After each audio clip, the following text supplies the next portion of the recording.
Ready, start. Sir, I have had the opportunity of going through the performance budget which has presented to the House by various ministries.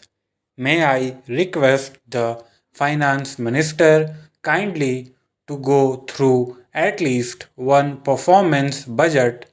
If you want, you can go through the entire thing and see whether, in the case of at least one ministry, the performance budget has really fulfilled the targets or not.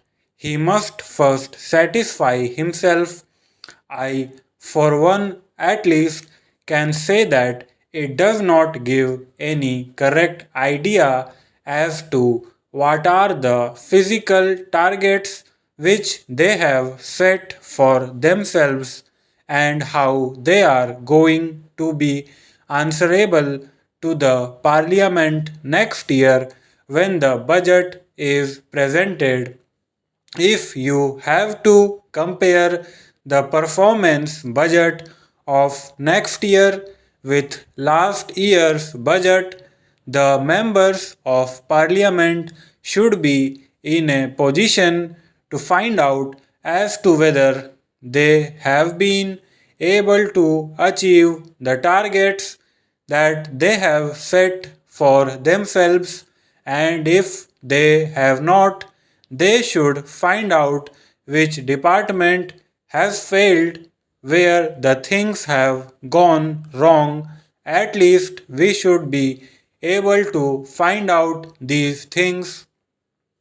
Sir, the third point which we may bring to the notice of Honorable Finance Minister as the matter of abundant precaution is about the infrastructural facilities which are very badly required if we really believe in industrial and agricultural growth. Here, the state electricity boards, the coal ministry, and the railway ministry have a coordination committee, but at the same time, greater attention will have to be paid to see that our production does not suffer because of the infrastructural facilities which are not coming up to the mark. That is the only apprehension left.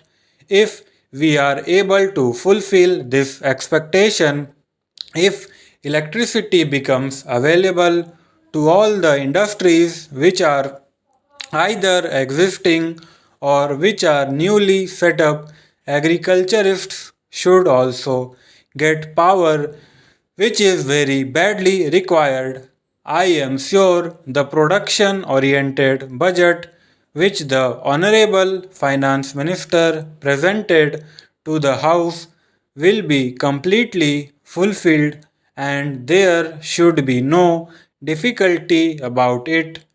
One or more point which I have to bring to the notice of this House are about the incentives which in fact are very badly required in the agricultural sector.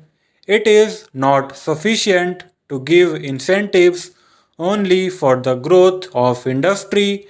These are also essential for the agricultural sector, which has been requiring also. The support price suggested by the Agricultural Prices Commission normally is very much lower than the market price. Agriculturists, instead of getting remunerative price, are not able to recover even the cost of production.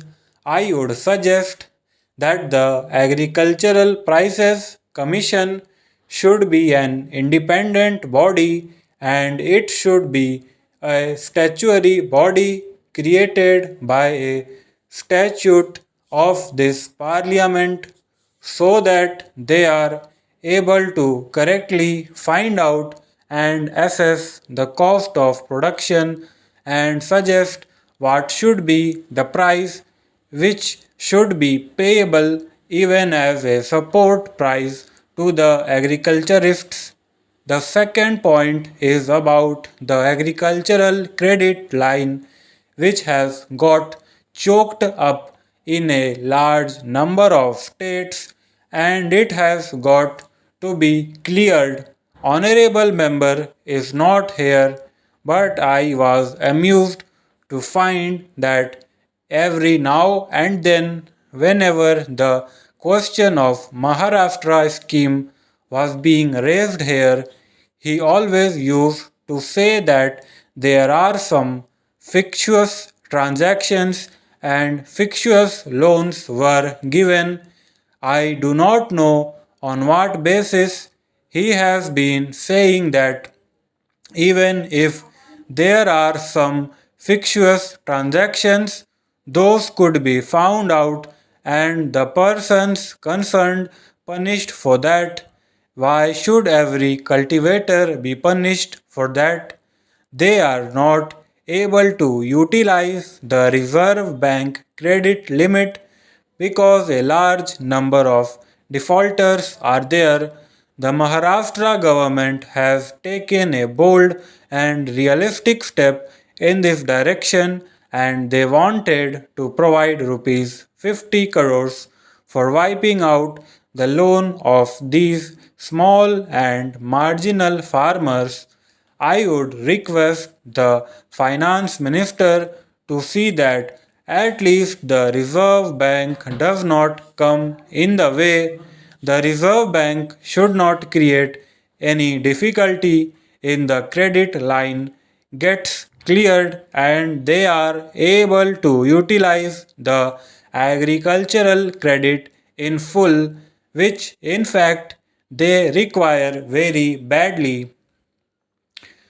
There is one more point, some kind of adjustment in the price of urea and other chemical fertilizers which the cultivators have to use is necessary. The price of all petroleum products has gone up, thereby urea has become a prohibitive item for agriculture. Some kind of adjustment effected by which urea should be easily available to the cultivators is one of the points which the finance minister may kindly consider. My next point is about the natural calamities and the scheme of rescheduling of loan. The finance minister is aware of the fact that rescheduling is not a concession to the cultivator at all. He is required to pay one third installment of the loan which he has taken right at the start when the rescheduled cycle starts of the loan. Stop.